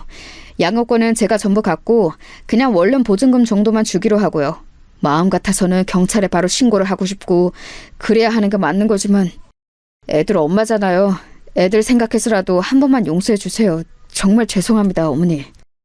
딸아이는 그럴 수 없다고 난리를 쳤지만 손주들이 엄마가 살인미수범이라는 사실을 알게 되고 또 그게 세상 밖으로 퍼지게 되었을 때 받을 충격이 걱정되는 건 저도 마찬가지였습니다.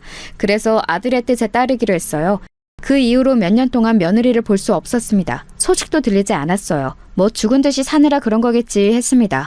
하지만 알고 봤더니 이름도 바꾸고 성형수술로 얼굴도 다 바꿔서 다른 남자와 결혼했다더군요. 그것도 처녀라고 속이고 말이죠. 그러나 곧 그 집에서도 돈돈거리다가 쫓겨났다고 들었습니다. 그 아이는 언젠가 사고를 한번 크게 칠 것 같은 느낌이 아직도 듭니다. 그래서 가끔 그때 제대로 처벌을 받게 했었어야 했나 싶은 생각도 들었어요. 어디선가 저 같은 피해자가 또 생길지도 모르고 그때는 미수가 아니라 진짜로 실행될 수도 있는 일이었으니까요. 다시 한번 며느리의 소식을 들은 건 아들의 재혼식장에서였어요. 아니, 소식을 들었다기보다 제 눈으로 봤죠. 그 아이를 말입니다. 식장에 찾아왔더군요. 얼굴이 바뀌어 있었지만 저는 한눈에 알아볼 수 있었습니다. 그 사람이 가진 분위기라는 건 쉽게 바뀌지 않더라고요. 저와 눈이 마주치자 잠시 놀라는 것 같더니 다가오더군요. 놀라 도망갈 줄 알았는데 의외였습니다. 잘 지내셨어요? 못 지낼 건 또 뭐니? 그래 보이시네요. 새 며느리 봐서 좋으시겠어요. 그래, 너와 달리 참하고 좋은 아이라서 좋다.